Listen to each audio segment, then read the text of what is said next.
Hello, welcome to this office hours conversation on energy independence. I'm Danny Nolan of Duke Student Broadcasting, and today I have the pleasure of introducing Professor Richard Newell, the director of the Duke University Energy Initiative. Professor, thank you so much for joining us today. Thanks for having me. So, Professor, you've done a lot of work in energy efficiency as of late, but the topic that's crossing a lot of people's minds is actually the price of the pump. Can you tell us a little bit about why you think gas prices have spiked so severely as of late?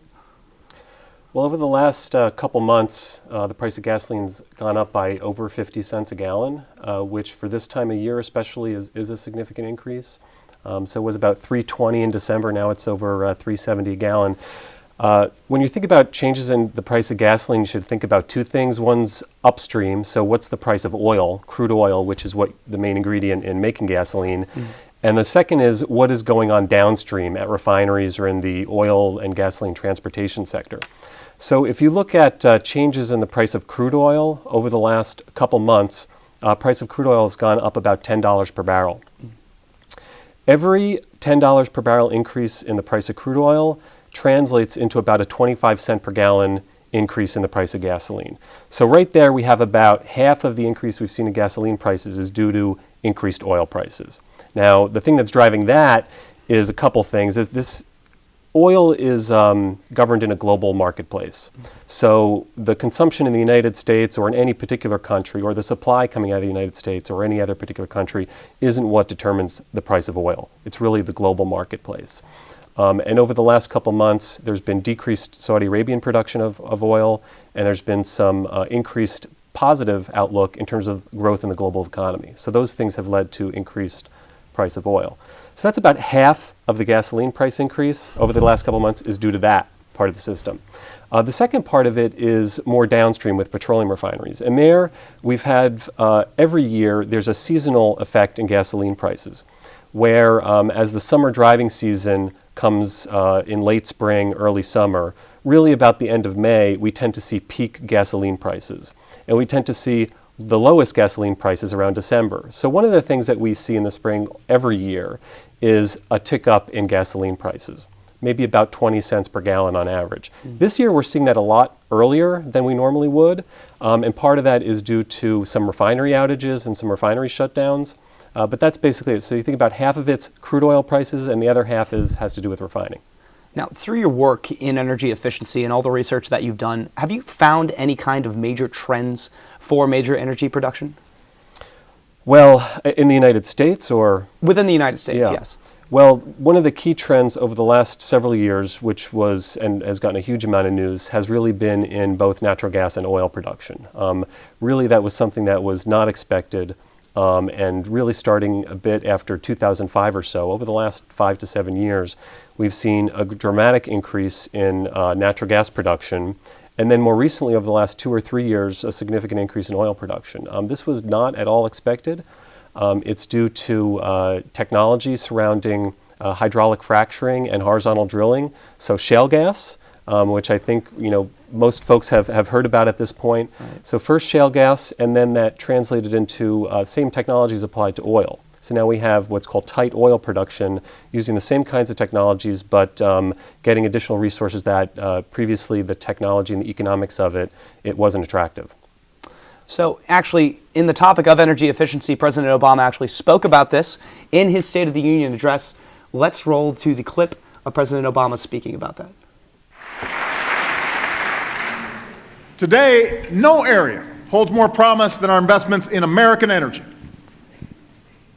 After years of talking about it, we're finally poised to control our own energy future. We produce more oil at home than we have in 15 years.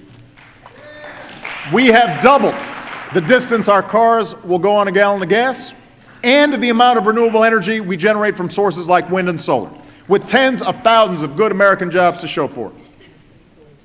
We produce more natural gas than ever before, and nearly everyone's energy bill is lower because of it. So those were President Obama's comments at the State of the Union address. So, Professor, what are your reactions to what exactly President Obama had to say there?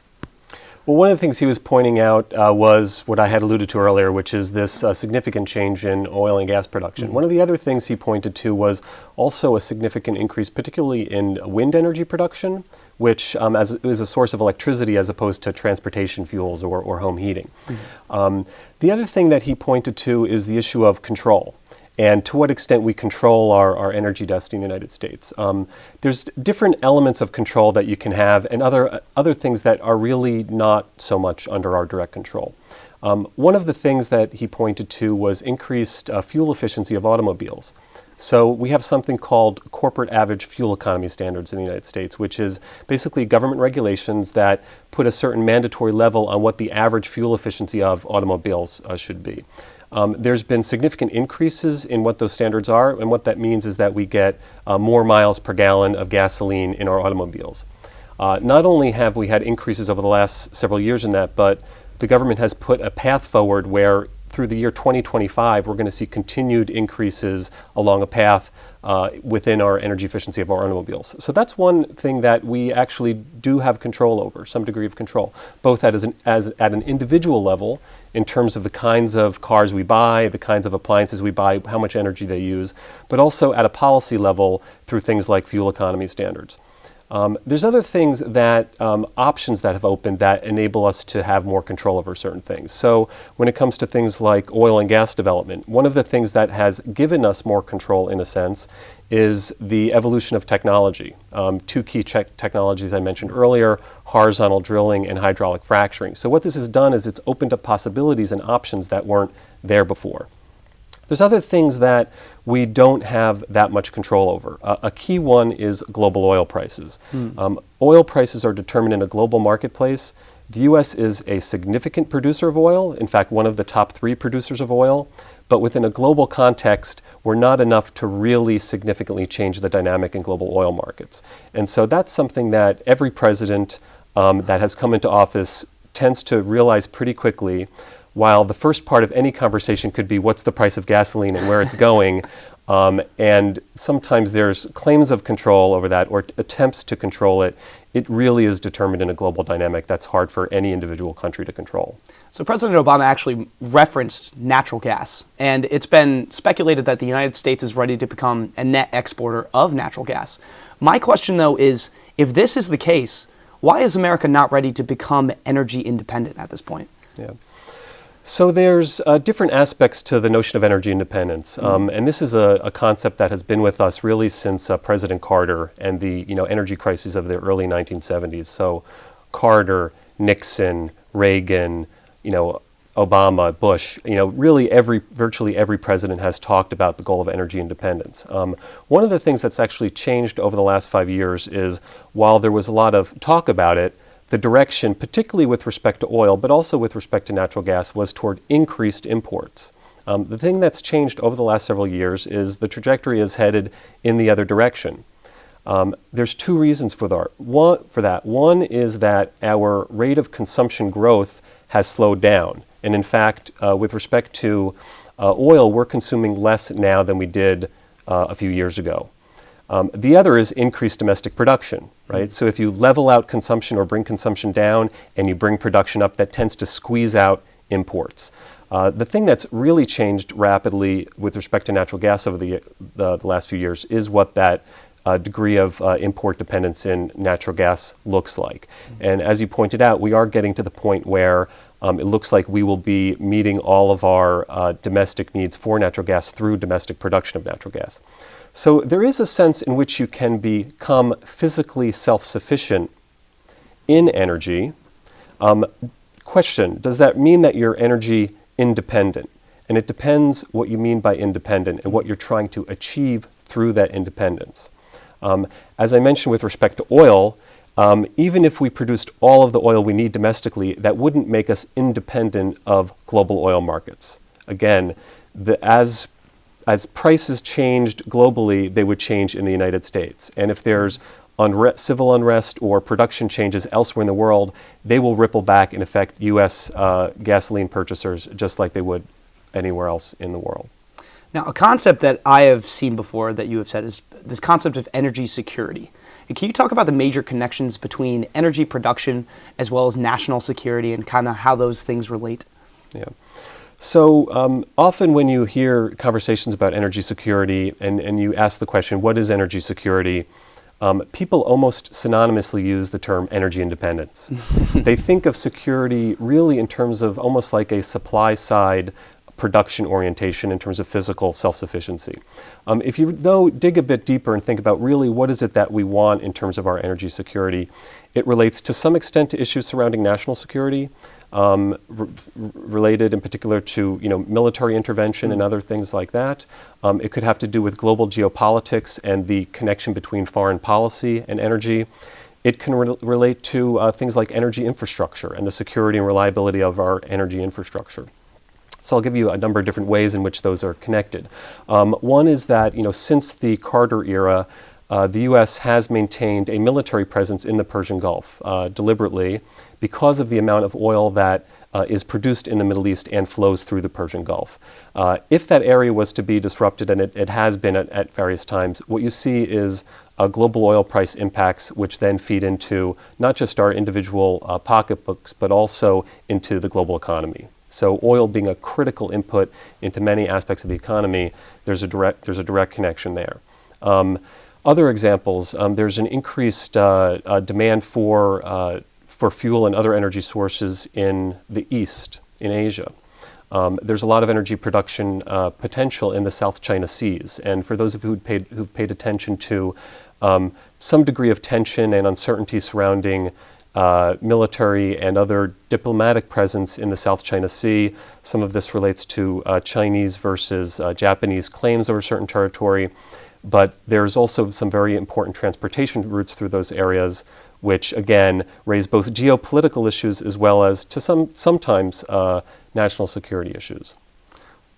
So from an environmental aspect, we've talked a lot about energy independency, energy efficiency, but there's no doubt that energy production and greenhouse gases are tied together. So how does this whole energy independency, natural gas production possibly in America, how does that affect climate change and as well as security and economic development in the future? Yeah, well, greenhouse gases come from a variety of different sources, but the predominant greenhouse gas is carbon dioxide. And the second most prominent greenhouse gas is methane. Both of those are heavily associated with the transportation sector. If you look, the energy sector, one aspect of which is transportation. If you look at where carbon dioxide emissions and methane emissions come from, the vast majority of those emissions are associated with energy production, energy consumption, and use. And so there's a very close tie between our energy system and greenhouse gas emissions. So if you want to get a handle on global climate change and mitigate the risks associated with global climate change, you really need to look first at the energy sector because that's where the bulk of the emissions come from. So within that, a controversial topic that's surrounded, you've already talked about it a little bit, is the concept of fracking. It's used all the time in energy production. Can you tell us some of the trade-offs, both the good and the bad, of using a tool like fracking within energy production? Yeah. So what hydraulic fracturing has done, it's really been hydraulic fracturing coupled with horizontal drilling. So shale formations are formations deep underground, and they actually run horizontally. And so if you want to get access to the resource that's embedded in these shale formations, you need to go horizontally as opposed to traditionally where you might do vertical drilling. One of the things that happens with hydraulic fracturing, the hydraulic part of that is water.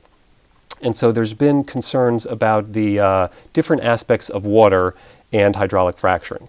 One of these relates to whether or not the hydraulic fracturing fluids that are injected down into a shale formation, when they're brought back up to the surface, how are they disposed of? When they're brought back up to the surface, they can have certain contaminants in them that occur when they mix with the reservoir underground. So those waters need to be, processed water needs to be treated in a responsible way so it doesn't enter into the environment or drinking water sources. The other concern is that not necessarily related to horizontal drilling or hydraulic fracturing, it's really the drilling process itself. So when you drill down any kind of drilling, not just associated with shale gas production, you're going down potentially through drinking water sources. And so those pipes that are going down through those drinking water sources have to have casings around them, heavy steel pipe. They need to be cemented properly so that there's not any risk of leakage of methane or other contaminants into groundwater. So these are really the two of the key issues surrounding water. Some of the other impacts that come along with not just hydraulic fracturing or horizontal drilling, but really any production of this type is the above ground need for trucks and drilling equipment. Basically, industrial processes bring with them local impacts. So that's also been a source of concern, particularly in areas where they have not seen this kind of energy production in the past. So if you live in Texas and you're used to drilling and the trucks that go along with it, there tends to be less significant controversy around this just because people are used to seeing it. In places like Pennsylvania, particularly, where they haven't seen this, at least recently, there tends to be more concern. But again, these environmental impacts need to be considered along with the benefits of production of natural gas. Those benefits are both economic and they're also potentially environmental. So on the economic side, we have significantly lower natural gas prices now because of the very significant increase that we've had in natural gas production. That means lower electricity prices, it means lower prices for home heating, it means lower prices for manufacturing chemicals, it means a number of different things. On the environmental side, it has also meant that coal is being displaced by natural gas. And natural gas is a cleaner burning fuel than is coal. It releases lower greenhouse gas emissions when it's combusted, and it also has lower emissions of conventional air pollutants like sulfur dioxide and nitrous oxides. So the Keystone XL pipeline that was just built in Canada, it has caused some controversy for obvious reasons. What are the pros and cons of building something like this? Right, so the Keystone pipeline, which has become quite controversial, is a pipeline that would run from Canada, from Alberta, Canada, down through the North Dakota area, down into Cushing, Oklahoma, which is a major point of oil transport, a major oil transport hub in the United States, and then move down further to the Gulf Coast of the United States where there's a lot of refining. The controversy surrounding the XL pipeline has really been about, on the one hand, the economic benefits that it would bring, the construction of the pipeline itself would create a lot of jobs and would cost billions of dollars to construct, which would mean economic opportunity for those involved in the construction of the pipeline. On the other hand, the pipeline would be bringing crude from the Albertan oil sands, which has raised environmental concerns. Canada, this is going back a number of years now, but Canada now has the third largest proven reserves of oil in the world. Okay, so people tend to focus on the Middle East, focus on Saudi Arabia, focus on other large producers. But the reality is that in Canada, right to the north of the United States, there are huge reserves of oil in the form of oil sands. The thing that makes oil sands different from conventional oil is that because of their nature, they're harder to extract. Traditionally, oil sands have been extracted through a surface mining process where you have to dig up the oil, you have to remove the sand that comes along with it and other contaminants. You have to process it to upgrade it. It has a lot of sulfur in it. And so that process tends to be environmentally, have environmental consequences and also expensive. So that's been one of the main concerns, is whether development of those oil sands should proceed and whether U.S. consumers really should be buying oil that comes from Canada. Right. So actually, Duke has been very involved in energy efficiency as of late. Let's take a look at a Duke alumni breaking down the energy consumption of an electric car. The Nissan Leaf gets 99 miles per gallon. But it doesn't use gasoline. What's that about? Right. Since we're all familiar with the miles per gallon metric to determine vehicle efficiency, they did an energy conversion. They used the energy content of gasoline, 33.7 kilowatt hours in a gallon of gasoline, used the efficiency of the vehicle and did a conversion to put it into terms that we can all understand. To do that, you got to calculate the amount of carbon you emit for so many watts of electricity, right? but that varies depending on where you live, right? The electrical grid in the U.S. varies regionally based on what the energy input is, whether it's coal, nuclear, renewable. So yeah, the 99 miles per gallon really refers to the amount of energy that it takes to go a certain distance rather than the carbon emissions. Right.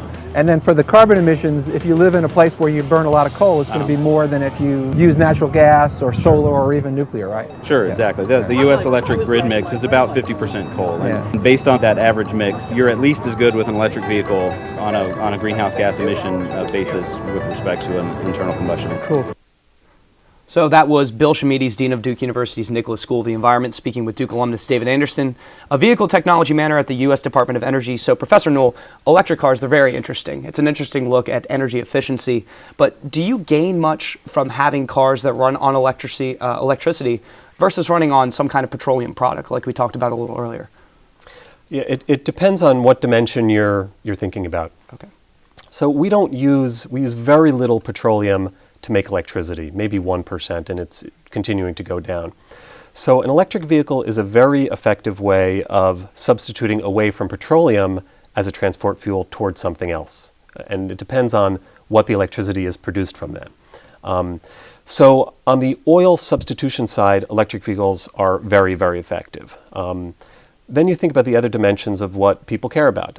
They care about the environment. So as was pointed out in that video that we just saw, electricity can come from a number of different sources. It can come from coal, it can come from natural gas, it can come from nuclear, it can come from renewable energy in the form of wind or other sources. So depending upon where the electricity is coming from will determine the upstream environmental impact of an electric vehicle. So at the tailpipe of an electric vehicle, there's no emissions. So it's extremely clean from a local environmental point of view. But when you think about where the electric power plant is producing the electricity, it depends what fuel it's using to source that electricity. So in order for electric vehicles to be a truly environmentally benign source of transportation fuel, you need to think about where the electricity is coming from. Another key component is what the cost is of providing our transportation. And so you see how much attention people pay to gasoline prices. People really care about how much they pay for transportation fuels. They also care about how much they pay for the cars that they buy. Now, electricity per mile driven, once you've got an electric vehicle, is actually cheaper than gasoline. So transporting, once you've bought it, is significantly less expensive. However, the cost of electric vehicles is thousands per dollars higher than buying a conventional car. So really, right now, the main hurdle for electric vehicles is the cost. Most of that relates to the battery technology that you need in electric vehicles, and there still needs to be some considerable advance in electric batteries for vehicles in order to bring the cost down, to some extent increase the driving range of those vehicles in order for them to be a more attractive purchase for most consumers. So we actually have a travel-related question from our Facebook question. This is from Tim on Facebook. Why do our cars and trucks not average more than 20 to 40 miles per gallon of gas? And where is the cleaner technology like solar and hydrogen cell fuel? So a response to Tim on Facebook. Yeah. So the first part of the question was about the efficiency of our vehicles. And I'm sure Tim will be glad to know about the fuel economy standards that have been put into place. The other thing that's driving higher fuel efficiency of vehicles is also the price of gasoline. So there's two dynamics that go on. One is that if the price of gasoline is higher, people are going to just naturally want to buy a more fuel efficient vehicle to save themselves money at the pump. The second dynamic, again, is the government regulations that have put into place that will mandate that fuel economy increases over time. So that's in place. In terms of alternative sources of energy for transportation, really that can take a couple forms. One is alternative forms of liquid fuels. So there's been a lot of focus over the last number of years on ethanol as an alternative liquid fuel instead of petroleum. One of the issues with ethanol has been that historically it's come almost all from corn. And corn is also used for food, and agricultural land is used for other purposes other than growing corn for ethanol. So there's been some degree of debate about ethanol as a source of transportation fuel because of the trade-offs that you face there. There's other liquid fuel substitutes that are more in the development process, that so-called cellulosic ethanol or other types of alternative biofuels that would use things other than food crops as their source. When it comes to things like solar energy or wind energy, for transportation fuels, really the principal way that people are looking now for that to happen is through electric vehicles. So you use the solar to produce the electricity, and then use the electricity to fuel an electric fueled vehicle. So then we could, then you have to ask the question is, the competition of solar energy as a source of electricity relative to other sources of electricity. And just like batteries in vehicle have a challenge relative to conventional transportation vehicles due to their cost, solar energy has had a cost disadvantage relative to other sources of electricity. So, relative to wind energy production or relative to coal or natural gas, solar tends to be a relatively more expensive source of electricity. So again, the need for scientific advance, for technological advance in order to bring down the costs of these alternative energy sources. So we saw David Anderson talk about the electric cars earlier, but what exactly is Duke doing as a whole to promote energy efficiency? At the university, well, there's a number of things. Well, there's our educational programs where we train our students, and the Energy Initiative has been very involved with the various schools at the university, the Nicholas School, the Policy School, the Business School, Arts and Sciences, really across the board, improving our energy curriculum to train our students so that they have the skills, the experiences, so that then when they go out, they can then really have an impact on the energy system. I think that's one of the biggest ways that we really ultimately have an impact at the university. Second way that we can have an impact is through the research that we do. And we've got research going on at the university that ranges from the science and technology side of things to the energy system side of things to the policy, designing new markets for bringing forward some of these new ideas to meet the various energy challenges we have. A third thing that we need to do is on campus here. And so we've got a number of different things on campus. One is the commitment that was made a number of years ago to reduce the university's level of greenhouse gas emissions. So we have a plan in place to do that over time. We used to have a coal plant on campus. There's something called Coal Pile Drive, which is where the coal used to come in. It doesn't come in there anymore. What we've switched is to a natural gas plant for power, where we used to have a coal plant there. There's a number of other things. When the university builds new buildings, the university builds high energy efficiency buildings now. There's a number of other things we're doing in terms of energy management on campus, putting in smart meters on our buildings so we have a better idea of what's going on at the building level, getting better control over our energy management on campus. So that's just some examples of what we're doing at the university on the energy front. We've got one more question in coming on from Facebook in a second, but quickly, I would just like to ask, from a student involvement perspective, what can the students do to help promote energy efficiency? You talk about everything that's going on campus with the research and promotion, but from a student perspective, what can you do in your everyday life to help promote energy efficiency? Well, there's a lot of individual choices we make. Some of the biggest ways at an individual level, one has to do with our transportation decisions. And there, if you're driving, one of the ways people lower the amount of energy they use is by purchasing a more fuel economic vehicle. Another way that you can change your energy consumption is the way that you live at home, and shutting off the lights when you buy appliances, buying energy efficient appliances, just paying more attention to your energy consumption and bringing that down where possible. And then there's at work and how you behave at work. So those are a number of different things that people can do at an individual level. Sounds like a lot can be done. So we have one more question from Facebook. This one's from Andrew. How concerned is Professor Newell about the rates of decline in fracked wells? Some data suggests that the amount of gas coming out of the well is only about 40% after 1 year and maybe 10% after year 3. Are these rates normal for other types of gas oil wells? And are these rates lower than expected for fracked wells and hence limiting the recoverable amount of oil in these fields? Right. So the person here correctly points out that wells that are produced through hydraulic fracturing, they tend to produce a lot of natural gas at first, and then it declines more rapidly than would a conventional oil well. So that is true. What that means is that the rate of drilling of wells tends to be more rapid over time. And what you've seen over time also is the techniques that are used to get the natural gas out of these shale formations have changed. And so now you might have one drilling site where you have one drill going down, but that there's many lateral, horizontal drilling that's done around that to both reduce the footprint as well as to get at more resources because of these decline rates. The I think the part of the question, which is, does this rapid decline rate mean that it will be difficult to sustain shale gas production and to actually see increased shale gas production over time? And I think the answer to that is no, it doesn't imply that.